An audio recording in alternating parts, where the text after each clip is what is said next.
Naku po mga kababayan, ikakagulat nyo po itong isisiwalat ni Ka Eric Celis mga kababayan. Patungkol po ito kay Ping Lacson na sabi niya naghuramentado sa Senado dahil sa lumabas na The Minority Report.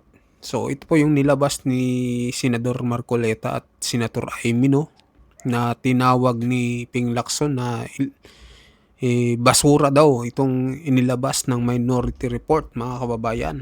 Na alam naman ng mga kababayan natin na yun ang totoo talaga na nakalagay doon, yung pinaka-mastermind.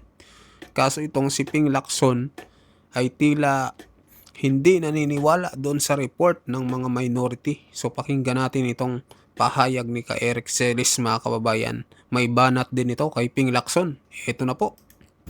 Hello mga kababayan, magandang araw sa ating lahat. Kasama niyo na naman po ngayon sa oras na ito si Ka Eric para sa ating video analysis at video talakayan. Mga kababayan, sa puntong ito pag-uusapan po natin itong pagmamaktul at paghuramentado halos ni Ping Lacson sa Senado nang inilabas po ang tinatawag na The Minority Report nila Senator Amy Marcos at Senator Marcoleta at iba pa na sumama po sa pagpipirma at paglalahad nitong The Minority Report, mga kababayan.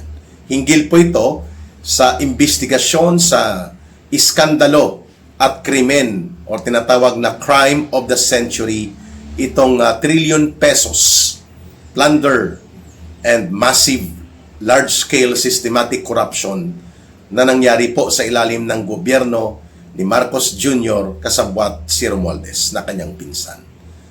Pero bago po niyan, wag nating kaligtaan, mayroon po tayong People's Advocacy Center na mini-maintain po natin at tinutulungan. Ang pangalan po nito ay ang People's Advocacy Center Bangon Sambayanan or Bangon Sambayanan People's Movement. Layunin po nito na ang mga kababayan natin na mga nanggagaling po sa sektor ng urban poor, mga maralitang lungsod, mga manggagawa, mga magsasaka, kung abutin po natin ang rural communities, mangingisdang maliliit, mga kabataan, estudyante, at mga kababaihan ay pwedeng makisama po at makilahok sa People's Movement for Good Governance and against corruption, against plunder.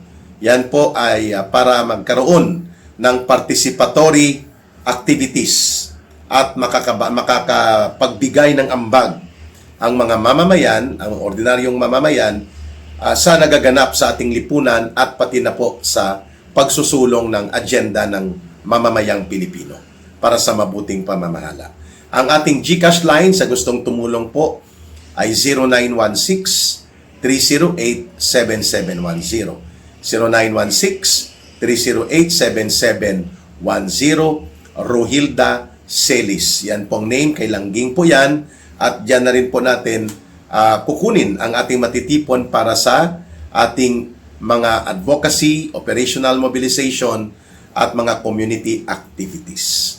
1 peso, 2 pesos, okay lang po yun. 5 pesos, pwede po kayo makapagpa-GCash dyan. Tinitipon natin yan para mayroon tayong pang-sustain sa ating activities sa mga communities na inikutan po namin ng grupo ni Ka Eric. Ayan mga kababayan, 0916-308-7710. You can also become members ng ating YouTube channel. Minimum yata per month is 250 pesos. So that means mga 9 pesos per day you can support.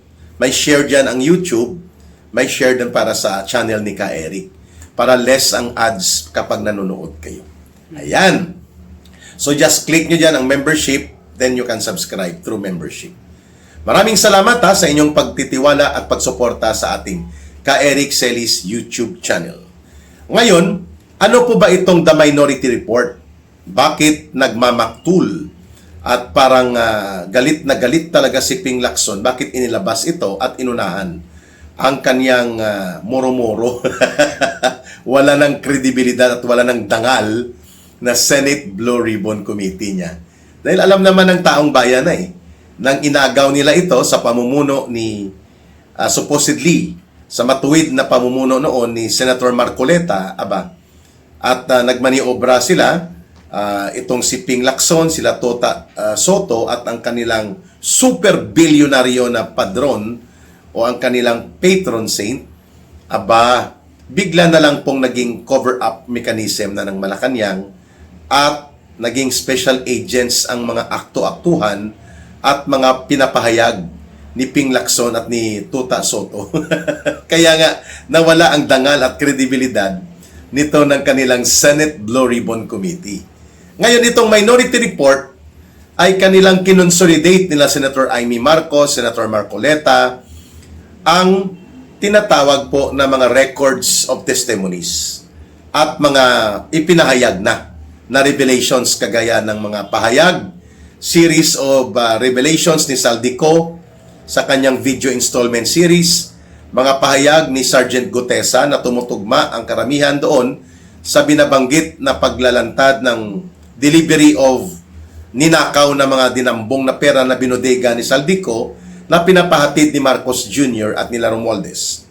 Kaya nga naging controversial yung number 30 Tamarin Street Forbes Park sapagkat pinakuha yan ni Marcos kay Romualdez at kina Saldico para maging drop-off point and warehouse ng limpak-limpak na pera na ninakaw nila sa kabanang bayan sa pamamagitan nitong mga ghost flood control projects at iba pang SOP o pangungutong nila sa mga infra projects. Ayan.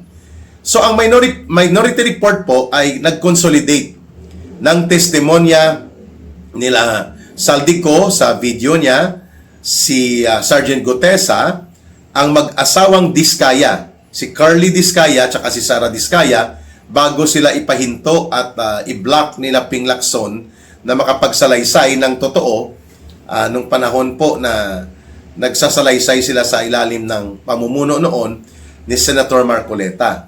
At ganon din po mga testimonya nila Yusek Bernardo na bata-bata pala ito ni Bunuan at ganon din po ni Romualdez, no? Ginagamit din pala ito nila Saldico bilang conduit sa pagbebenta ng mga projects, mga SOP at pangungurakot. Gamit din siyempre ni dating sekretary ni Marcos sa DPWH na si Bunuan. Ayan. So maliban doon, dinagdag din sa mga pagtitipon ng report na ito ang testimonya ng mga taga-district engineers ng Bulacan, no? Si Alcantara, si Hernandez, and even ang Yusek Cabral files na mayroon pong kopya sa kay Congressman Leandro Leveste. At ano po ang konklusyon o ipinapakita nito ng minority report na bakit nagmamaktol at kulang na lang ay mag-fuck you si Ping Lacson, talagang nanggagalaiti siya, mga kababayan, sapagkat tinutumbok nito na si Romualdez ang isang puno at ulo ng sindikato at mayroong nasa taas niya. Siyempre walang iba na ang nasa taas ni Romualdez, si Marcos. Pero direktang pinuntuhan at tinukoy ng minority report na inilabas nila Senator Marcoleta at Senator Amy Marcos na ang nagkukumpas ng sindikato sa budget, pangungulimbat sa pamamagitan ng insertions, mga ayuda at mga unprogrammed appropriations na mantakin ninyo ang unang taon ni Marcos ang unprogrammed appropriations, mga kababayan. Illegal ito kasi parang nakatago at nakastandby na pork barrel nila Marcos at Romualdez, mga 805 billion pesos. Kulang-kulang na lang 200 million magiging or 200 billion magiging 1 trillion na ang unprogrammed appropriations noong 2023. Sa 2024, mga kulang-kulang din sa 500 billion pesos. Sa 2025, mga mahigit 400 billion din. So, yan pong unprogrammed appropriations. Ipinagbabawal po yan sa Korte Suprema sapagkat dapat yan ay pang contingency lang.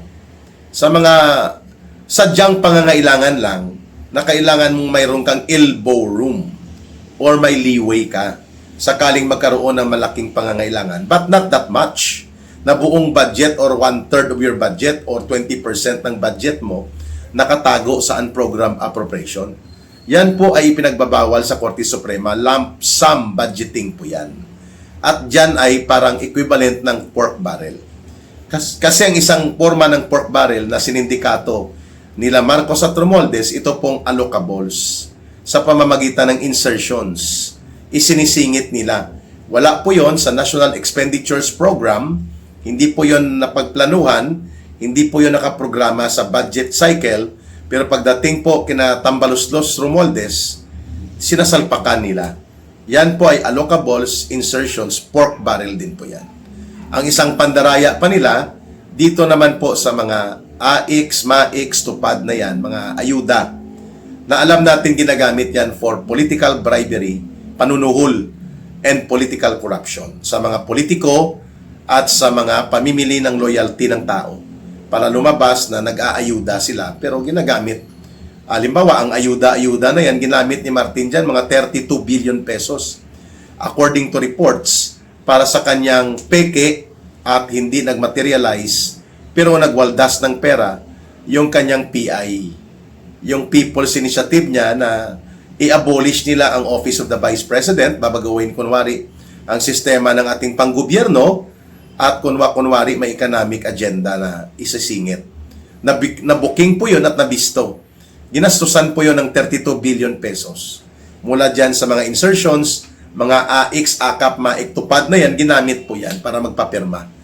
Kaya nga, sa mga tao, tinatawag yan na panunuhol. Political bribery, political corruption po yan. Pero ang malala, ito po yung unprogrammed appropriations. Sa loob ng 3 taon ni Marcos, pinayagan niya. Yun nga binabanggit ni Congressman Igay Eresi, pag ayaw mo, ba't mo pinayagan? Pag pinayagan at pinirmahan mo, ibig sabihin gusto mo, utos mo, kasabwat ka, o ikaw mismo nag-utos. Which yun po ang binubulgar ni Saldico. 805 billion pesos ang unprogrammed sa 2023, pinirmahan ni Marcos, pinalabas at pinarelease. Siya lang kasi makapagparelease niyan eh. At ang pundo niyan manggagaling sa mga buwis na bagong ipinapataw at mga inuutang ng gobyerno. Pupunduhan yon para maparilisan at mapatupad ang mga naka-itemize o mga nakalagay na items na doon i-charge like flood control projects, mga kababayan. Which, according to our research, mahigit 4,000 4,000 flood control projects in 2023, 24, and 25 pinapunduhan ni Marcos at pinarelease gamit ang unprogrammed appropriations. Tapos magsasabi ka na wala kang kinalaman, tarantado. So, ang unprogrammed appropriations niya sa 2023, 805 billion pesos. Sa 2024, budget mga kababayan, umaabot po yan sa hindi bababa ng 500 billion pesos. At sa 2025, mga 470 billion pesos. Yan po ang unprogrammed appropriations. Kung itotal natin yan, aabot po yan sa mga 1.3 trillion pesos. Diyan ang galing ang pinakamalaking pangungurakot nila. Yung money making nila na sinasabi ni Governor Chavit Singson na pinagplanuhan na ni Marcos nung nasa Japan sila at nakikita na niya kung ano ang direksyon ni Marcos 3 years ago. Ayun. So, ito pong minority report na inilabas muli nila Mark Oleta at nila Amy Marcos ay nagpapakita na ang center force sa pagpapatupad ng sindikato na budget upang ito ay maging systematic source of corruption and plunder, si Romualdez. Kaya dapat kinasuhan ito. But of course, hindi po magmaterialize at magkakaroon ng buhay na maipapatupad mo at mapaparelease mo mga pundo na ginawang sindikato ni Romualdez na nung panahon na yon kinakasabwat pa nila si Saldico at itong gang of 6 plus 4 sa loob ng Kongreso, no? Itong sila Dong Gonzales, JJ Suarez, yun, nun sila Akop na yan, yung mga grupo sila Kimbo, at iba pang mga contractors like Garjola, si Congressman Mumo, yan po mga tinuro yan na mga contractors, pati itong Pusong Pinoy, party list na yan, na ginamit at ang tingog ng mga magnanakaw party list ni Romualdez, ginamit po yan lahat upang katayin ang budget. But the big question sa minority report ni Amy Marcos at nila Marcoleta, bakit hindi tinumbok? Sino ang nag-utos kay Romualdez? Bakit hanggang kay Romualdez lang? Siguro, ina-assume ni Senator Marcoleta at ni Senator Amy Marcos na alam na yon ng taong bayan. Pero mas maganda pa rin kung sinabi talaga nila. Kaya, kinonsolidate ng minority report ang hindi kayang i-consolidate nila Ping Lacson sapagkat dudugtong at dudugtong ang tinatawag na criminal trails. Yung linya ng krimen at ang mga dugtungan ng pagsasagawa ng malakihang pandarambong na krimen talagang dudugtong at pupunta talaga kay Marcos at kay Romualdez. At ngayon, categorical na sinabi nila Senator Amy Marcos, Senator Marcoleta at ng 4 pang mga senador na pumirma dito na ang minority report ay nagre-reflect na ang isang ulo ng sindikato sa pangungulimbat at pandurubong malakihan sa ating kabanang bayan ay si Martin Romualdez. At ang mga nasa kongreso na alipores niya, kinasangkapan niya. At pati ang mga tauhan ni Marcos, ginamit nila upang magkaroon ng isang tentacles na nagkakaugnay na parang octopus. So, dalawang ulo pala ang pugita. Si Marcos at si Romualdez. Ang hindi lang pinangalanan sa minority report, si Marcos. Pero ang itinuturo sa minority report ay si Romualdez, ang isang galamay. O isang ulo na nagpapaandar sa galamay. And itong si Secretary Bunuan ng DPWH, isang kulukoy na to, ay kasabwat. Pati po ang mga tauhan niya sa baba niya. Si Yusek Bernardo, si Yusek Cabral, and then itong sila Hernandez, Alcantara, at marami pa. And then na-include din po doon ang pagbanggit na may possibility din na nalinyahan ng daloy ng tentacles na ito, sila Senator Bong Revilla, sila Senator Joel Villanueva. Ayun. Ayan na. Pero ang mahalaga po, pinangalanan sa minority report na si Martin Romualdez ang isang ulo ng pugita. Pero ang pugita, may isa pang malaking ulo na nakablangko. At walang iba po yan kundi si Marcos. So kulang po sa pagpunto pero mukhang baka ilalabas din ang Minority Report Part 2 kung matatapos si Ping Lacson sa drama niya sa kanyang kunwa-kunwaring Senate Blue Ribbon Committee na yan na hindi na po pinagtitiwalaan ng taong bayan, mga kababayan. So, interesting itong minority report kung bakit nagmamaktul si Ping Lacson na naunahan ang kanyang Senate Blue Ribbon Committee drama dito po sa lumabas na minority report na inilabas in public nila Senator Marcoleta at nila Senator Amy Marcos. May dalawang ulo ang pugita. May mga tentacles po ito. Si Bunuan na dating DPWH Secretary ni Marcos, tentacles po yon. Alam po natin na si Bunuan directly reporting kay Marcos. At si Bunuan nakikipag-meeting kay Lucas Bersamin at kay Amina Pangandaman. Ayun, makita na po ang mga tentacles. At si Marcos may designated na tao. Maliban kay Pangandaman at kay Bersamin, si Jojo Cades na nag-resign na from DOJ. Undersecretary siya sa DOJ, Department of Justice, pero ang inaasikaso niya, flood control projects. Hindi, alam na natin kung anong purpose. Yang kausap ni Saldico sa mga pagdi-deliver ng mga mali-maleta na pera. Siya, si Jojo Cades, sa kanya din nanggaling yung brown leather envelope, mga kababayan. O folder ba yon na sinasabi ni Saldico. At isa pa, yung apo ni Bersamin na si Adrian Bersamin. Ayun. At may isa pang Yusek na tauhan ni Sani Angara na BFF naman ni Pangandaman. Itong si Yusek Trigib Olaybar. Taga DepEd ka, Yusek ka ni Angara, pero bakit ka nakikialam sa flood control projects? Bakit? Nagpapagawa ba ng mga kanal at timbornal at mga dike ang DepEd? Yan So, itong lahat kinonsolidate ito nila Senator Marcoleta, Senator Amy Marcos at ng 4 pang mga senador na kasama nila sa minority report at lumalabas may malaking ulo ng pugita kasama sa isang ulo sa pugita ng pandarambong at tentacles, no, galamay ng pugita. Ito po si Martin Tambaloslos Romualdez. Salamat kahit papano dito sa Minority Report. At least mayroon pong paghahambingan. There will be a point of comparison kung papaano po kinoconsolidate at iniuugnay sa pamamagitan ng tinatawag na tools of analysis. Ang tawag po dyan ay link diagram analysis and association analysis. Yung pagdudugtong ng mga galamay at dugtungan ng mga linya ng criminal operations. Ang tawag po dyan sa forensics presentation and tools of analysis ay link diagram analysis. Ayun. Maganda at ito ay nilabas in public nila Senator Amy Marcos. Pero antayin nating matapos ang drama ni Lacson at ni Soto sa Senate Blue Ribbon Committee at itong ICI na binuo ni Marcos as his whitewash o panghugas kamay sa kanyang kasalanan at krimen sa taong bayan.